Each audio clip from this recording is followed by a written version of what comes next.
रात के 8 बजे का समय था। तूफानी बारिश हाड़ कपा देने वाली हवा के साथ तांडव कर रही थी। Doctor Khanna Saint John's medical college के अंदर बारिश बंद होने का इंतजार कर रहे थे। वह भी उस रूम से निकले थे जहां एक्सीडेंटल लाशों का चीर-फाड़ प्रैक्टिकल किया जाता था। तभी उन्हें ऐसा महसूस हुआ जैसे कि कोई हवा के झोंके की तरह दौड़ता हुआ उस रूम के अंदर घुस गया हो। डॉक्टर खन्ना के शरीर के रोंगटे खड़े हो गए। उन्होंने बड़ी हिम्मत करके जैसे ही उस रूम का दरवाजा खोला तो उन्हें सामने एक बहुत बड़ा काला साया नजर आया जिसकी आंखें लाल खून जैसी सुर्ख थी। पूरा कमरा चपड़ चपड़ की आवाज से गूंज रहा था। कड़कड़ाती हुई ठंड में डॉक्टर खन्ना के शरीर से पसीने की धाराएं बहने लगी। डॉक्टर खन्ना ने एक झटके में रूम का दरवाजा बंद कर दिया और बड़ी फुर्ती से कॉलेज के बाहर निकल गए। वह कार के अंदर बैठे ही थे कि तभी उनकी नजर कार में लगे हुए मिरर पर चली गई। डॉक्टर खन्ना की चीख तूफान को चीर गई। अगले दिन डॉक्टर खन्ना की लाश बेहद बुरी अवस्था में मिली। उनके सीने से दिल गायब था। इस घटना के कुछ महीने बाद आर्यन ने कुछ महीनों पहले ही मुंबई के एक बहुत बड़े मेडिकल कॉलेज में एडमिशन लिया था। कॉलेज में आते ही उसकी दोस्ती पूजा राजन से हो गई। उसी मेडिकल कॉलेज में एक बिगड़ैल लड़का अर्जुन भी पढ़ता था। कई बार अर्जुन आर्यन से बगैर किसी वजह के झगड़ा भी कर चुका था।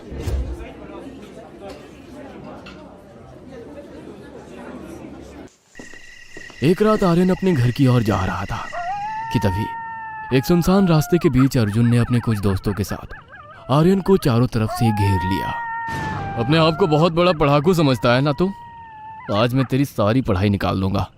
अर्जुन, मेरा तुमसे कोई झगड़ा नहीं है। तुम बगैर बात मुझसे झगड़ते रहते हो। हाँ, क्योंकि तेरे आने के बाद हर कोई टीचर मुझ पर ही कमेंट कसता रहता है। इतना कहकर अर्जुन ने एक बड़ा सा चाकू निकाल लिया। वो चाकू ले जाकर आर्यन को मारने के लिए जैसे ही झपटा कि तभी अर्जुन के कानों में एक लड़की की आवाज टकराई। आर्यन को छोड़ दो और यहाँ से चुपचाप चले जाओ। उस लड़की को देखकर अर्जुन ने एक बुरी तरह से डर गया। वह तुरंत अपने दोस्तों के साथ वहां से भाग गया। आर्यन ने देखा उसके सामने एक बेहद सुंदर दिखने वाली लड़की खड़ी हुई थी जो आर्यन को देखकर मुस्कुरा रही थी। थैंक यू, आपने मुझे बचा लिया, वरना ये अर्जुन तो मेरी जान लेने के ही मूड में था। वैसे कौन है आप और आप मेरा नाम कैसे जानती हैं? मेरा नाम दृष्टि है, तुम मेरे ही कॉलेज में पढ़ते हो। उस सुंदर लड़की की बात सुनकर आर्यन उसे बहुत गौर से देखने लगा। उसे अब दृष्टि का चेहरा बड़ा ही जाना पहचाना महसूस हुआ। दृष्टि के चेहरे पर एक अजीब सा आकर्षण था और उस आकर्षण में आर्यन अपने आप को खींचता हुआ महसूस कर रहा था। वो और दृष्टि इस वक्त एक दूसरे की आंखों में लगातार देखे जा रहे थे। हाँ, अब मुझे याद आया, मैंने आपको कॉलेज में देखा है। लेकिन एक बात मेरी समझ में नहीं आई, अर्जुन जैसा दबंग लड़का आपको देखकर भाग क्यों गया? पता नहीं कॉलेज के लोग मुझसे क्यों घबराते हैं, वो मुझसे डरते हैं। कहीं तुम्हें भी मुझसे डर तो नहीं लग रहा? नहीं नहीं, बिल्कुल नहीं। आप जैसी खूबसूरत लड़की से कोई बेवकूफ इंसान ही डरेगा। आर्यन की बात सुनकर दृष्टि जोर जोर से हंसने लगी और यहीं से आर्यन और दृष्टि की दोस्ती और प्यार का सिलसिला चल पड़ा।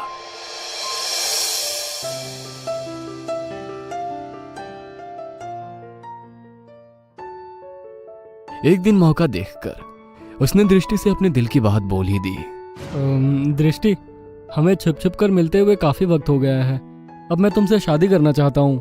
शादी तो मैं भी तुमसे करना चाहती हूँ आर्यन, लेकिन मेरा कोई परिवार नहीं है। क्या तुम्हारे पेरेंट्स मुझे अपनाएंगे? देखो, मेरे परिवार में केवल मेरी माँ और मेरे पिताजी है और मैंने उनसे अपनी और तुम्हारी शादी की बात कर ली है और खुशी की बात है कि वो तैयार है। आर्यन की बात सुनकर दृष्टि आर्यन से खुश होते हुए लिपट गई। आर्यन ने जब अपने और दृष्टि के बारे में अपने दोस्तों को बताया तो उसके दोस्त हैरत और खौफ से आर्यन की ओर देखने लगे, मानो उन्हें अपने कानों पर विश्वास ही नहीं हुआ हो। आर्यन, तू पागल हो गया है क्या? दृष्टि के बारे में कुछ जानता भी है? पूजा सही कह रही है आर्यन, सारा कॉलेज दृष्टि से डरता है। वो सारा दिन क्लासेस में कम और बल्कि उस जगह ज्यादा रहती है जहाँ कॉलेज में एक्सीडेंटल लाशें रखी जाती है। कई बार तो लोगों ने दृष्टि को स्वयं उस एक्सीडेंट लाशों को खाते हुए भी देखने का दावा किया है। तुम दोनों का दिमाग तो सही है। हाँ, जानते भी हो तुम दोनों क्या बोल रहे हो? शर्म आनी चाहिए तुम दोनों को। कुछ दिनों बाद तुम दोनों डॉक्टर बन जाओगे।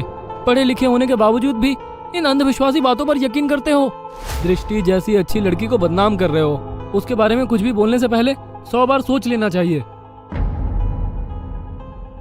क्योंकि वो मेरी पत्नी बनने वाली है। अगर तुम दोनों की इच्छा हो तो शादी में आ जाना। इतना कहकर आर्यन वहां से गुस्से में चला गया। आर्यन का बदला बिहेवियर को देखकर पूजा हैरत में पड़ गई। राजन पूजा की ओर देखकर बहुत ही रहस्यमय अंदाज में बोला, आर्यन की बात का बुरा मत मानो पूजा। लगता है दृष्टि ने उसे अपने पूरे वश में कर रखा है। अब तो भगवान ही इसके और इसके परिवार का भला करे। कुछ दिनों बाद एक मंदिर में आर्यन और दृष्टि का विवाह हो गया। विवाह में आर्यन के दोस्त पूजा और राजन शामिल नहीं हुए। दृष्टि आर्यन की पत्नी बनकर उसके घर आ गई। आते ही दृष्टि ने घर का सारा काम काज संभाल लिया और कुछ ही दिनों में उसने अपनी सास और ससुर का दिल जीत लिया। आर्यन अब एक डॉक्टर बन चुका था। आर्यन सुबह अपने क्लिनिक चला जाता और शाम को वापस आता। दृष्टि आर्यन को किसी भी शिकायत का मौका नहीं देती थी, लेकिन कुछ दिनों से एक बात आर्यन को अंदर ही अंदर खाए जा रही थी कि दृष्टि आधी रात के बाद अचानक अपने बिस्तर से लापता हो जाती थी।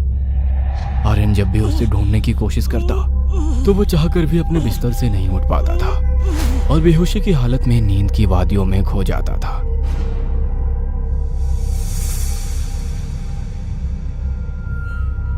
सुबह जब वो दृष्टि से इस बारे में बात करता तो वो हमेशा आर्यन का मजाक बनाती हुई कहती कि उसने जरूर कोई सपना देखा होगा। वो पूर्णिमा की रात थी। उस रात आर्यन के माता पिता को नींद नहीं आ रही थी। घर के बाहर कुत्तों के भौंकने की आवाज लगातार आ रही थी। तभी आर्यन की और उसके माता पिता के कानों में बाहर किसी की चहलकदमी की आवाज टकराई और अचानक कुत्तों के भौंकने की आवाज में तेजी हो गई। आर्यन के माता पिता के चेहरे पर दहशत और खौफ के साए लहराने लगे। वो दोनों अपने कमरे से बाहर आ गए। तभी अचानक उनकी नजर छत पर गई। छत पर उन दोनों को एक साया नजर आ रहा था। उस साये को देखकर उन दोनों के दिल में अनहोनी आशंका के बादल लहराने लगे। आर्यन की मां और पिताजी तेज कदमों से छत के ऊपर चले गए। उन्होंने देखा कि दृष्टि अजीब सी अवस्था में खड़ी हुई चांद को घूरे जा रही थी। दृष्टि की आंखें बिल्कुल लाल थी। यह देखकर वो दोनों पूरी तरह से डर गए। वो चुपचाप अपने कमरे में जाकर लेट गए।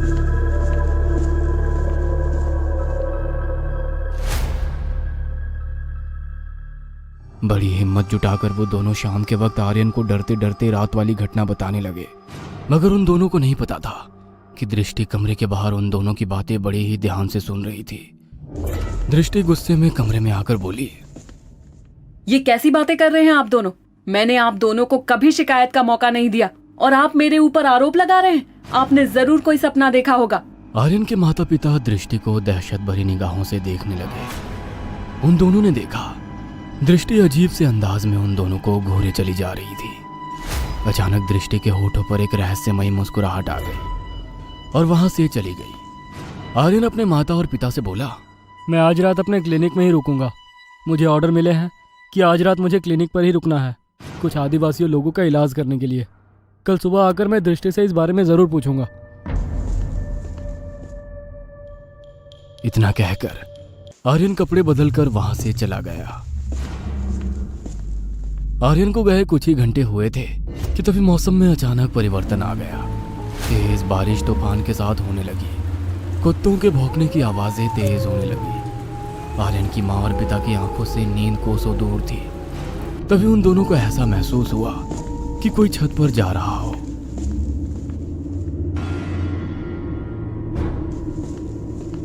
वो दोनों तुरंत बाहर आ गए। उन दोनों ने देखा कि भयानक तूफानी रात में छत पर दृष्टि खड़ी थी।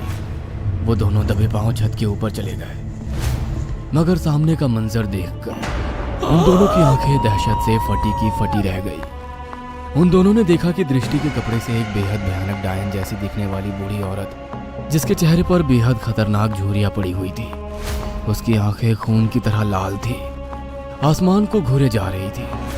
तभी वो डायन उन दोनों की ओर देखकर बोली, सोचा था कि तुम दोनों को नहीं मारूंगी, लेकिन तुम दोनों ने मेरा असली रूप देख लिया है। इतना बोलकर उस डायन ने बेहद फुर्ती से अपने पंजे उन दोनों के सीने में गड़ा दिए और एक ही झटके में उनका दिल निकाल कर खा गए।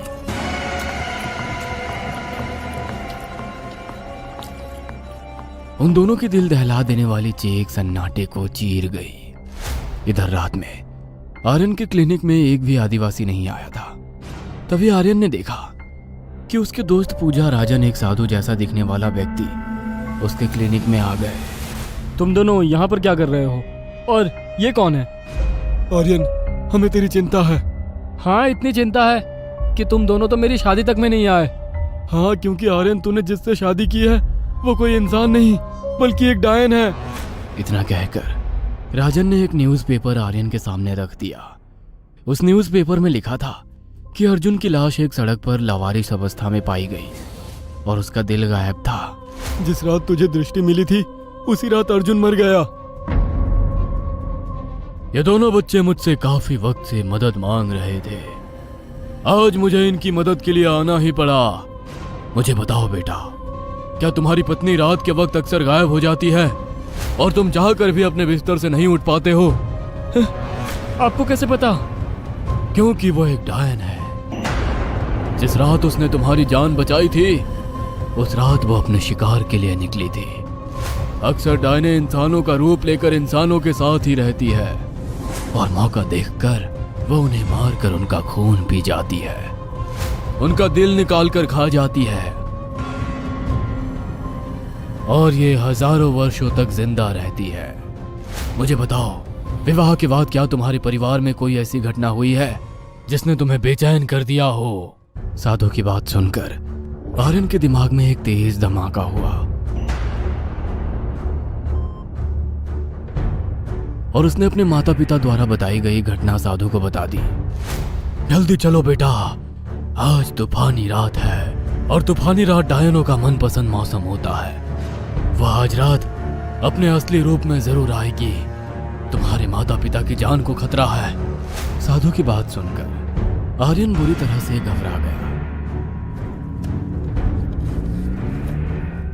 वो उन सबको कार में लेकर तुरंत अपने घर पर आ गया, मगर घर का नजारा देखकर आर्यन चीख पड़ा।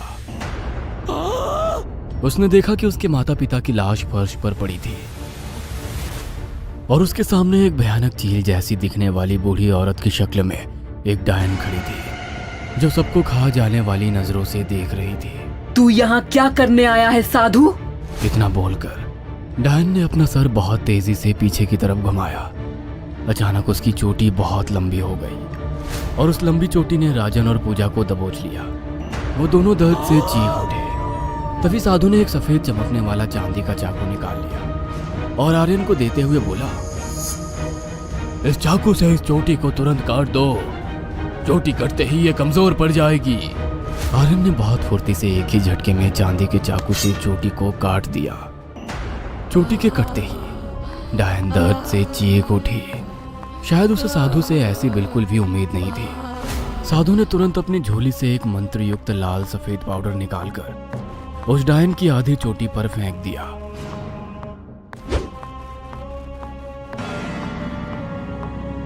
ऐसा करते ही उस डायन के शरीर में तुरंत आग लग गई। कुछ ही देर में वो डायन जलकर कोयले में खाक बन गई। अब वहां शांति ही शांति थी।